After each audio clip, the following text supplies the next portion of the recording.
It's a great set of role play. So, players, immerse yourself in your character. Get to know your character. Spend time looking from your character's eyes. It is so imperative in my mind as a GM, as players, that we do this. Even if you feel insecure. Look, I understand as players, now you're getting out on the big stage with your friends and you're acting out the role, and there's just it feels nerve-wracking, and now your nerves seize and you're having an anxiety attack. Stop. This is the game. It's fun.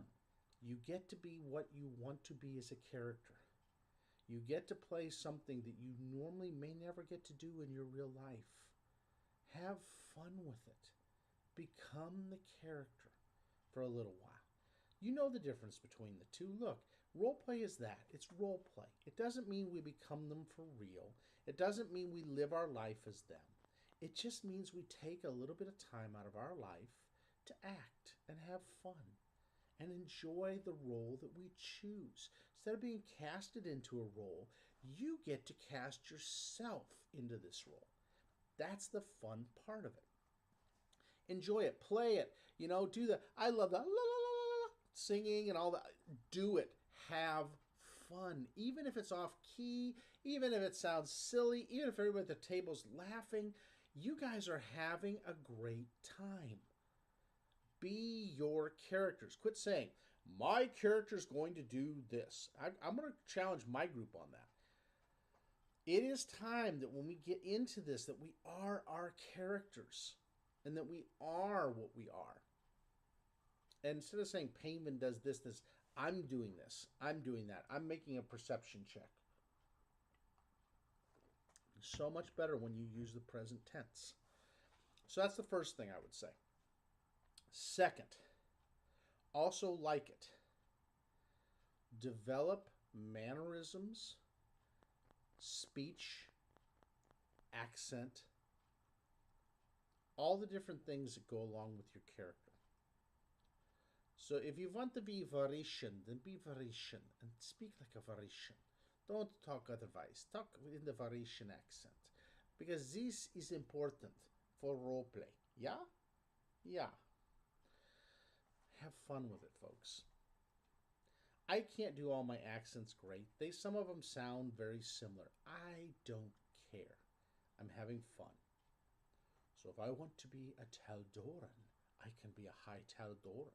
And I can stand with Prince Stavian against the wobs and the hordes that will come in our empire. Have some fun. Or GMs and players, you can do a woman's voice as well and enjoy every mannerism of it as well. See, when you're role-playing, you can let these things come out. You don't feel insecure. You don't get weird. You have fun with it. Because this is what makes great role play. So the voices, the mannerisms, maybe they stroke their beard when they talk. Maybe they scratch their head a little bit when they think. It's the fun of building your character. You are presenting your character to the world of your players and GM. Then be what you want your character to be. It is less cardboard. It is less two-dimensional. It is now three-dimensional that you're going into. So go for the 3D feel of your character. Understand your character's background and have a background. This is why it's so important when you immerse yourself into your role. Who is your character? Who are they? Take some time to reflect on your life as a character. Well, when I grew up in the slums of Opara, I just didn't understand all the machinations and workings of what Taldoran politics were. But I tried my best to climb the echelons and get to where I am now. See, keep it concise, but give enough that the players go, oh, and they get to know your character. You don't have to be a thespian. You don't have to spend 20 minutes explaining your characters. And I have had players who have, and I love you guys. Hey, those, and you know who you are, and as you're going to watch this, you know who you are. You know I know who you are, and I love you, despite the fact that you take 20 minutes. It is who you are. I prefer you keep it 5 if you can, or less, because then the other players stay engaged. What happens is when we do so much to tell our backstory, we disengage other players. Don't do that. Little tidbits, let little things out. How do people get to know us little by little? Your character will get known over time if you let it out little by little. Plan the right situation. Maybe it's an event that happens that seems just so right to comment on part of your backstory. Paul did this with Oren. Oh my gosh, I'm having a flashback to the werewolves that attacked my family. And I was so helpless. I couldn't help my father. And I couldn't help my stepfather either. And I feel so helpless. Boom. Right moment. He picked it when the werewolves appeared and he let it come out. And that was perfect. It helped the party to understand his frustrations, his helplessness, his just indignance at himself that he couldn't do more. That's a great story for your character. Plan these things along the way. Hold till that right moment and then give it, because that's what will be memorable. That's what your players and your GM will remember for you. And GMs help build those moments. You know what those backstories are. So help them to build to that moment that they can reveal that. And that's the art of storytelling, folks. It's the art of telling your background as a player and as a character. And you as a player will learn this if you take the time. This is the fun part about learning the craft. It is a craft that we do. And yes, it is. It is a craft. Some people say, well, no, it's a hobby. No, it is a craft that we do. And we're learning to be the best at our craft. And this is our craft. It's our side hobby craft, but it is our craft. And no matter whether it's D&D, no matter whether it's Numenera, no matter it's Shadowrun, no matter if it's GURPS or Vampire the Requiem or White Wolf Games or Open Legend or Cypher System or The Strange or, I could go on and on, Solomon Kane, Harry Dresden and the Dresden Files. No matter the system, Starfinder, you learn your craft with your characters. And each character should be a little different, folks. Don't play the same character, Scott, again and again and again. And I do call my players out sometimes. Do something a little different. Twist it, not just in your feats and in your skills. Twist who the person is and make them uniquely different. So that when they play a little bit different. They feel different. They are different. Now they can tie back to another character that you played, but have fun crafting that new character and persona, because that's the important part. As you build that background, as you set it, as you put the goals and what they're striving for and their quirks, you're going to, you can put fears, doubts, other things. These all make the character that much more playable and that much more three-dimensional. Don't argue with the GM. And I'm saying this as GMs to players. Nothing shuts the role play down faster than when you want to correct your GM. If you see them do something wrong rules-wise, and it really does bother you, write them a note or pull them aside later at a break when you're having a slice of pizza and say, hey, you know what, Rick? I saw you doing this, but I think it's maybe this. You may want to check and see. Now, I have players sometimes that will say, hey, Rick, I think it's this. I'm okay with that. I am. But you take away from the role play. You take away from the moment, the scene, when you correct your GM. And don't be a thorn in your GM's side. Don't set it out to annoy your GM.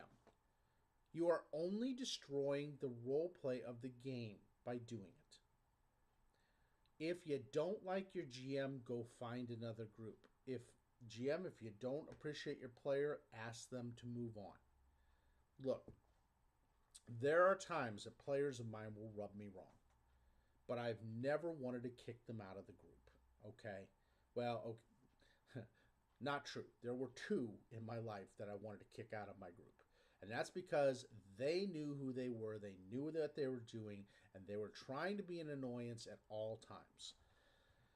Those were the players I wanted to get rid of. But at the end of the day, we're trying to have a great game and have fun together. Humor. Monty Python, do you see this? Monty Python's Flying Circus. Have some humor in your characters and in the game. Nothing makes a session more fun than rolling a 1 and fumbling. Now, some of you players and GMs go, oh, I hate 1s. I don't. I love 1s. Let's be honest. I love a failed roll more than anything. Here's why. Because then you allow your players, and players you allow yourself, to role play yourself past a oops moment. Nothing better. I get that. I should have that Benny Hill theme music cranking. And any of you guys have seen Benny Hill, you know what I mean. It's this crazy theme where he's running at 900 miles an hour at the end of his thing, being chased by somebody bopping him on the head. Oh my gosh, there is nothing better. That I should record that and put that for my session and hit play for Benny Hill and just let it go, because you know it's going to be funny as heck. And that's when your player goes, I'm climbing up the wall and I fall backwards and I'm plunging to my imminent doom, but my hand reaches out and I'm hanging on. Even though I take enough damage to kill me, I have 1 hit point left and I'm hanging on. And GMs, let them do that. Let them catch themselves at the last minute. Let them, when they're throwing their sword, go, oh crap, and fumble by the monster that was going to eat them. Have some fun with it. You don't have to think of a 1 as a party kill. It's not. It just means things didn't go the way you thought they would. Things didn't go away. The character had it thought out in their mind. They thought, ha-ha! Instead it's a whoa! And, have some fun with it. That is some of the best role play. And that's why I don't want to ever eliminate dice from my system. I love dice for that reason. Because dice allow players to improv. They allow them to think upon their feet when something didn't go well.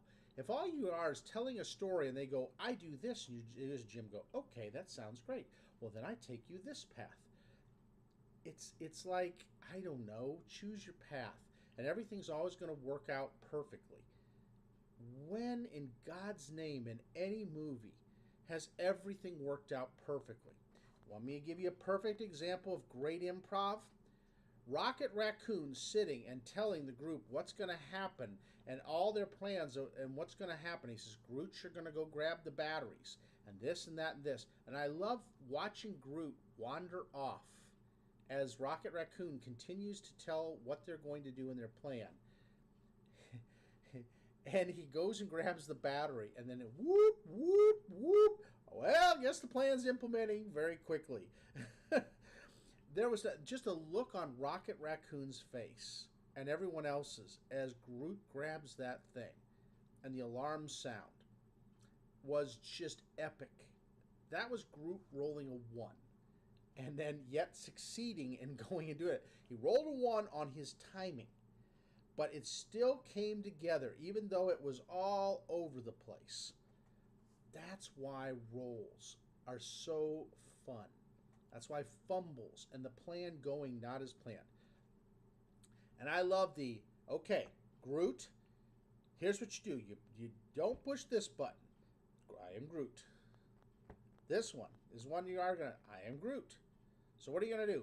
I am Groot, I am Groot, I am Groot. No! What do we even know? And then Rocket Raccoon gets distracted, and there runs Groot screaming, ah! With the control, and he goes, uh-oh. That moment alone was epic for me in that movie. That's what made that movie. It wasn't all the things that they did right in the movie. It wasn't all those action beat this bad guy that made Guardians of the Galaxy 1 and 2 great for me. It was all the whoops moments, all the Groot moments, all the oh god it didn't go well moments. Like when they lost half the ship and they're hanging out the back and and and there's Drax screaming his victory cry as he's hanging on at the end. And he gets up after, that was so great. And you're just sitting there going, or the Drax moment when he jumps into the mouth and he doesn't realize the creature is just as tough on the inside as he is on the outside. Epic moments. That's why the roll of a 1 is so great. Players, when you roll a 1 and you fumble, and say there's a fumble deck and they tell you what happens, role play it out to your advantage. Even if it doesn't go the way you'd hoped, maybe it goes a different direction. Maybe now you can get to somewhere else you couldn't have had you not fumbled. That is where great role play comes in. GMs allow them a little latitude. Okay, unless it's just way outrageous. Then you kind of go, well, it doesn't go like that, but it kind of goes like this. Are you okay with that? Okay. Sometimes you got to haggle a little, but let them have some latitude. This is what creates great role play. Don't be the stereotype. Remember all the GM's guides where I talk about what type of player you are? Change your paradigm. It's a Stephen Covey term, 7 Habits. If you've ever read it, you know what I'm talking about. Shift how you look at things. Sometimes the way you role play isn't the best way to role play. You are constantly evolving just like your GM is. We're an evolution of role play. We constantly are honing our craft. It's okay to say, wow, I'm that one, aren't I? Yeesh. And you can change. The great thing about us as people, we don't have to be who we are. We can always evolve to what we want to be. Within reason. Sometimes we have physical limitations, sometimes mental limitations, sometimes learning limitations and what we know knowledge-wise. It's okay. Work within what you have, okay? That's the great part about this. You can work within what you have. Now, don't be the rules expert, okay? But you can help a GM at times by if there's rules clarifications. Don't be the know-it-all. Don't be the mic hog, as I call it, that wants to always be the one talking or always be the one that has to be talking. Sit silent for a few minutes. It's okay. Take a breath. Allow the other players to play some too. Help other players to be great. Set things up for them. If you know a player is a little bit more shy, you can set the scene and situation so that they can work within their shyness boundaries as a player.